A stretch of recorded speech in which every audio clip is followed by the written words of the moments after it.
ನಮಸ್ಕಾರ ಕರ್ನಾಟಕದ ನಾಳೆ ಸಂಸ್ಥೆ ಜನತೆಗಳ್ರಿ ಹೆಂಗದ್ರಿ ನಾವಂತ ಆರಾಮದಿ ನೋಡ್ರಿ. ಇವತ್ತು ಮನೆ ಕ್ಲೀನಿಂಗ್ ಮಾಡ್ಲಕತ್ತೀವಿ. ಉಡಿಯೋದು ತುಂಬತದ ಲಕ್ಷ್ಮಿಗೆ ಅಂತೇಳಿ, ಹಾಗಾಗಿ ಅಡುಗೆ ಮಾಡ್ಕೊತ ಕೂತೇವಂದ್ರೆ ಲೇಟ್ ಆಗ್ತದೆ ಅಂತೇಳಿ ಇನ್ಸ್ಟೆಂಟಾಗಿ ಆ ಕಡೆ ಸಾರು ಮಾಡೋದು ಬೇಡ, ಪಲ್ಯನೂ ಮಾಡೋದು ಬೇಡ, ಯಾವುದು ಉಳ್ದಿದ್ದು ಚಪಾತಿ ರೊಟ್ಟಿ ತುಕಡಿ ಏನಿರ್ತಾವಲ್ರಿ ಅದರದ್ದು ತುಕಡಿ ಮಾಡ್ಲಕತ್ತೀವಿ. ಅದಕ್ಕೆ ಬೇಕಾಗಿದ್ದು ಶೇಂಗಾ, ಟೊಮೆಟೊ, ಈರುಳ್ಳಿ, ಸಾಸಿವೆ, ಜೀರಿಗೆ, ಕೊತ್ತಂಬರಿ, ಕರಿಬೇವು, ಉಪ್ಪು ಮತ್ತು ಮಸಾಲೆ ಖಾರ ಇಷ್ಟು ಬೇಕು ನೋಡ್ರಿ ಮಾಡ್ಲಿಕ್ಕೆ. ಇದು ನಾವು ಯಾವಾಗಲೂ ಮಾಡ್ತೀವಿ. ಇದೇನು ನ್ಯೂ ರೆಸಿಪಿ ಅಲ್ಲ, ಇದು ಹಳೇದೇ, ಮೊದಲು ಹಿಡ್ದು ಮಾಡ್ತಾರೆ, ಅದನ್ನೇ ಮಾಡ್ಲಾತ್ತೀವಿ. ಅಂದ್ರೆ ಮನೆ ಕ್ಲೀನಿಂಗ್ ಮಾಡ್ಕೊತೀವಿ. ರೊಟ್ಟಿ, ಪಲ್ಯ, ಸಾರು, ಅನ್ನ ಇದೆಲ್ಲ ಮಾಡೋದಾಗಂಗಿಲ್ಲ. ಈಗ ಮುಂಜಾನೆ ಒಂದು ಸ್ವಲ್ಪ ಅಡುಗೆ ಮಾಡಿ ಇದು ಊಟ ಮಾಡ್ದಂದ್ರೆ ಮತ್ತು ಅಡುಗೆ ಮಾಡೋದು ಅವಶ್ಯಕತೆ ಇಲ್ಲ. ಅಂದ್ರೆ ಕೆಲಸ ಮುಗಿಯೋವರೆಗೂ ಇದು ಇಷ್ಟು ತಿಂದೇವಂದ್ರೆ ಕೆಲಸ ಎಲ್ಲ ಪೂರ್ತಿ ನಿಶ್ಚಿಂತೆ ಆದ ಬಳಿಕ ಮತ್ತು ಅಡುಗೆ ಮಾಡ್ಲಿಕ್ಕೆ ಬರ್ತದೆ. ಮನೆ ಕ್ಲೀನಿಂಗ್ ಇರೋದ್ರಿಂದ ಉಳಿದ ಅಡುಗೆ ಎಲ್ಲ ಮಾಡೋದಾಗಂಗಿಲ್ಲತ್ತೆ. ಈಗ ಉಳಿದಿದ್ದು ರೊಟ್ಟಿ ಮತ್ತು ಚಪಾತಿ ಇರ್ತಾವಲ್ರಿ, ಅವು ತುಕಡಿ ಮುರಿದಿಟ್ಟಿರ್ತೀವಿ. ಇಲ್ಲ ತಂಗಳದ್ದು ಭಾಳ ರೊಟ್ಟಿ ಮತ್ತು ಚಪಾತಿ ಇದ್ದು ಅಂದ್ರೆ ಅವು ವೇಸ್ಟ್ ಆಗಬಾರ್ದು, ಯಾರು ತಿಂತಿತ್ತಿಲ್ಲ ಕಟ್ಟಿವತ್ತಂದ್ರೆ ಈ ರೀತಿಯಾಗಿ ಅಡುಗೆ ಮಾಡಿಕೊಂಡು ಉಳ್ಳಕ್ಕೆ ನಡೀತದೆ. ಹಿಂಗೆ ಮಾಡ್ತೀವಿ ನಾವು ಭಾಳ. ಮನ್ಯಾಗ ರೊಟ್ಟಿ ಚಪಾತಿ ಜಾಸ್ತಿ ಉಳಿದ್ಬಿಟ್ಟು ಅಂದ್ರೆ ತಂಗಳದು ಅಂದ್ರೆ ಅವು ಸುಮ್ಮನೆ ದನಕ್ಕೆ ಒಯ್ದಿಡೋದು ಇಲ್ಲ ಚೆಲ್ಲೋದು ಮಾಡೋಕ್ಕಿಂತ ಈ ರೀತಿಯಾಗಿ ಮಾಡಿಕೊಂಡು ಉಂಡ್ರೆ ಬಿಸಿಯಾಗಿ ಮೆತ್ತಗೂ ಇರ್ತದೆ, ಬಿಸಿಯಾಗೂ ಇರ್ತದೆ. ಈ ರೆಸಿಪಿ ಮೊದಲೇ ಎಲ್ರಿಗೂ ಗೊತ್ತದ, ಆದರೂ ಒಂದು ಸಾರಿ ತೋರಿಸ್ಲಾಕತ್ತೀನಿ ನೋಡಿರಿ. ಎಣ್ಣೆ ಕಾಯ್ದ ಬಳಿಕ ಸಾಸಿವೆ ಜೀರಿಗೆ ಹಾಕಿ ಈರುಳ್ಳಿ ಹಾಕ್ಲಿಕ್ಕತ್ತೀನಿ ರೀ. ಉಳ್ಳಾಗಡ್ಡಿ ಒಂದು ಸ್ವಲ್ಪ ಫ್ರೈ ಆದ ಬಳಿಕ ಟೊಮೆಟೊ ಹಾಕಬೇಕು. ಇದು ಒಂದು ಸ್ವಲ್ಪ ಈರುಳ್ಳಿ ಕೈಯಾಡಿಸ್ಬೇಕು ರೀ, ಕೆಂಪಗೆ ಆಗೋವರೆಗೂ ಎಣ್ಣೆ ಒಳಗೆ ಫ್ರೈ ಆಗಬೇಕು. ಚಪಾತಿದು ಬೇಕಂದ್ರೆ ಚಪಾತಿದು ಮಾಡ್ಕೋಬೋದು. ಆದ್ರೆ ಬರೀ ರೊಟ್ಟಿದು ಮಾಡಿದ್ರೆ ಅದೆಲ್ಲ ಹಿಟ್ಟಿಟ್ಟಾಗಿಬಿಡ್ತದೆ, ಭಾಳ ಜಲ್ದಿ ನೆಂದು ಬಿಡ್ತದೆ ನೀರಾಗ. ಹಾಗಾಗಿ ನೀವು ರೊಟ್ಟಿ ಮತ್ತು ಚಪಾತಿ ಎರಡೂ ಮಿಕ್ಸ್ ಮಾಡ್ಕೊಳ್ಳೋದ್ರಿಂದ ಫಸ್ಟ್ ಚಪಾತಿ ಹಾಕಿರಿ, ಲಾಸ್ಟಿಗೆ ಸ್ವಲ್ಪ ನೀರು ಕುದಿಲಿಕ್ಕೆ ಬಂದಾಗ ಆವಾಗ ರೊಟ್ಟಿ ಹಾಕಬೇಕು. ಇಲ್ಲ ಬರೀ ಚಪಾತಿದೇ ಮಾಡೋದ್ರಿಂದ ನಡೀತದೆ. ಚಪಾತಿದೇನೋ ಇದು ಆಗಂಗಿಲ್ಲ, ಹಿಟ್ಟಿಟ್ಟು ಥರ ಆಗಂಗಿಲ್ಲ, ಸರಿಯಾಗಿ ಬೇಯ್ತದೆ ಅದ್ರ ನೀರಾಗ. ಈಗ ಟೊಮೆಟೊ ಹಾಕಿದೆ ನಾನು. ಟೊಮೆಟೊ ಹಾಕಿದ ಬಳಿಕ ಶೇಂಗಾ ಹಾಕಿದೆ. ಕರಿಬೇವು ಇಲ್ಲ, ಹಾಗಾಗಿ ಕರಿಬೇವು ಹಾಕಿಲ್ಲ ನಾ ಇಲ್ಲಿ. ಇದೆಲ್ಲ ಚೆಂದಾಗಿ ಇನ್ನೊಂದು ಸಾರಿ ಮಿಕ್ಸ್ ಮಾಡ್ಕೋಬೇಕು. ಒಂದು ಸ್ವಲ್ಪ ಎಣ್ಣೆ ಒಳಗೆ ಫ್ರೈ ಆಗಲಿ ಇದೆಲ್ಲ. ಇದೆಲ್ಲ ಹಳೆ ರೆಸಿಪಿನೇ, ಇದೇನು ಹೊಸ ರೆಸಿಪಿ ಅಲ್ರಿ. ಇದು ಅವಾಗವಾಗ ಮಾಡ್ತಿರ್ತೀವಿ ಮನ್ಯಾಗ.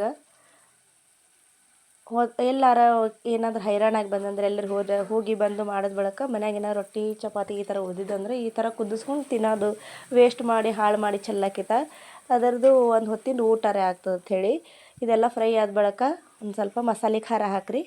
ಮಸಾಲೆ ಖಾರ ಹಾಕಲಿಲ್ಲ ಅಂದ್ರೆ ಬೇಕಂದ್ರೆ ಹಸಿ ಮೆಣಸಿನ್ಕಾಯಿ ಚಟ್ನಿ ಹಾಕಿದ್ರೆ ನಡೀತದೆ, ಇಲ್ಲ ಪುಡಿ ಖಾರ ಹಾಕಿದ್ರೆ ನಡೀತದೆ. ಅದ್ರಾಗೂ ಮಸಾಲೆ ಖಾರ ಹಾಕಿದ್ರೆ ಬೆಸ್ಟ್.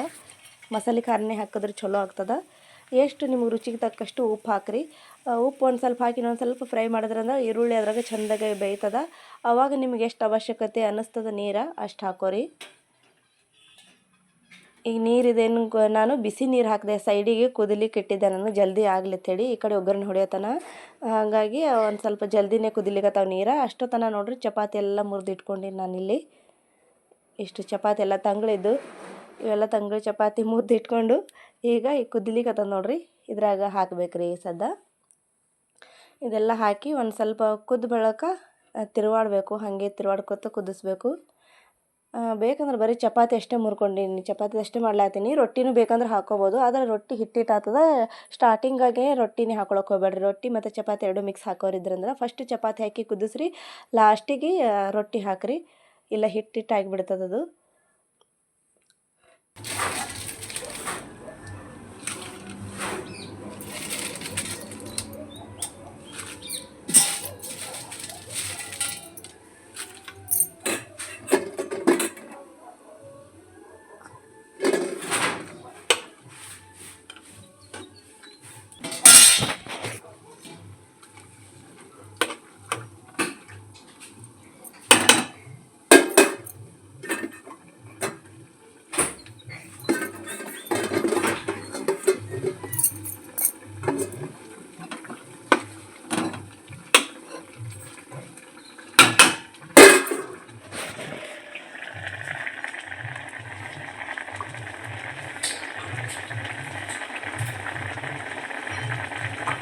ಊಟ ಉಣ್ಣೋ ಟೈಮಿಗೆ ಕೆಲಸ ಮಾಡ್ಕೋತಾ ಅವಾಗ ಮಾಡೋದಾಗಂಗಿಲ್ಲ ಅಂತೇಳಿ ಈಗ ಮಾಡಿ ಇಡ್ಲಿಕತ್ತೀನಿ. ಹಾಗಾಗಿ ಇಷ್ಟು ತಿಳಿ ಇದ್ರೆ ಸಾಕ್ರಿ, ಭಾಳ ಗಟ್ಟಿನೂ ಬೇಡ. ಯಾಕಂದ್ರೆ ಆಮೇಲೆ ಇದು ಮತ್ತು ಗಟ್ಟಿ ಆಗ್ತದೆ. ಈಗ ನೋಡಿರಿ ನೀವು ಇಲ್ಲಿ ಇಷ್ಟು ತಿಳಿ ಅನ್ಸ್ಲಿಕ್ಕತ್ತದ ನಿಮ್ಗೆ, ಆಮೇಲೆ ಪೂರ್ತಿ ಗಟ್ಟಿ ಆಗ್ತದೆ ಅದು, ಹಾಗೆ ಆರ್ದಂಗೆ ಇಷ್ಟು ತಿಳಿ ಇದ್ರೆ ಸಾಕು. ಕರಿಬೇವು ಒಂದು ಇರಲಿಲ್ಲ, ಹಾಗಾಗಿ ಕರಿಬೇವು ಹಾಕಿಲ್ಲ. ಇದ್ರ ಜೊತೆ ಮೊಸರು ಅಥವಾ ನಿಂಬೆ ಹಣ್ಣಿನ ರಸ ಅದು ಹಾಕ್ಕೊಂಡು ಉಣ್ಬೋದು. ಮೊಸರಿದಂತೂ ತೀರಾ ಮಸ್ತ್ ಅನ್ನಿಸ್ತದ ತಿನ್ಲಾಕ. ಈ ರೆಸಿಪಿ ಹೆಂಗೆ ಅನ್ನಿಸ್ತು ಕಮೆಂಟ್ ಬಾಕ್ಸ್ನಾಗ ಕಮೆಂಟ್ ಮಾಡಿ ತಿಳಿಸ್ರಿ. ಮತ್ತು ಮುಂದಿನ ವಿಡಿಯೋದಾಗ ಮುಂದಿನ ವ್ಲಾಗ್ದಾಗ ಸಿಗ್ತೀನಿ. ಯಾರೆಲ್ಲ ಮೊದಲೇ ಈ ರೆಸಿಪಿ ಗೊತ್ತೈತಿ ಮತ್ತು ಯಾರೆಲ್ಲ ನಿಮ್ಮ ಮನ್ಯಾಗ ಮಾಡ್ತೀರಿ ಅವ್ರು ಕಮೆಂಟ್ ಬಾಕ್ಸ್ನಾಗ ಕಮೆಂಟ್ ಮಾಡ್ರತ್ತ. ನಾವೊಂದು ಈ ರೀತಿಯಾಗಿ ಮಾಡ್ತೀವಿ. ಇದ್ರ ಬಿಟ್ಟು ಮತ್ತು ವಿಭಿನ್ನವಾಗಿ ಯಾರು ಮಾಡ್ತೀರಂದ್ರೆ ಕಮೆಂಟ್ ಬಾಕ್ಸ್ನಾಗ ಕಮೆಂಟ್ ಮಾಡಿ ತಿಳಿಸ್ರಿ. ವಿಡಿಯೋ ನೋಡಿದ್ದಕ್ಕಾಗಿ ಧನ್ಯವಾದಗಳು. ಮತ್ತು ಮುಂದಿನ ವಿಡಿಯೋದಾಗ ಮುಂದಿನ ವ್ಲಾಗ್ದಾಗ ಸಿಗ್ತೀನಂತ್ರಿ. ಎಲ್ರಿಗೂ ಇನ್ನೊಮ್ಮೆ ನಮಸ್ಕಾರಗಳು. ಹೀಗೆ ನೋಡ್ತಾಯಿರಿ, ಸಪೋರ್ಟ್ ಮಾಡ್ತಾಯಿರಿ. ಧನ್ಯವಾದಗಳು.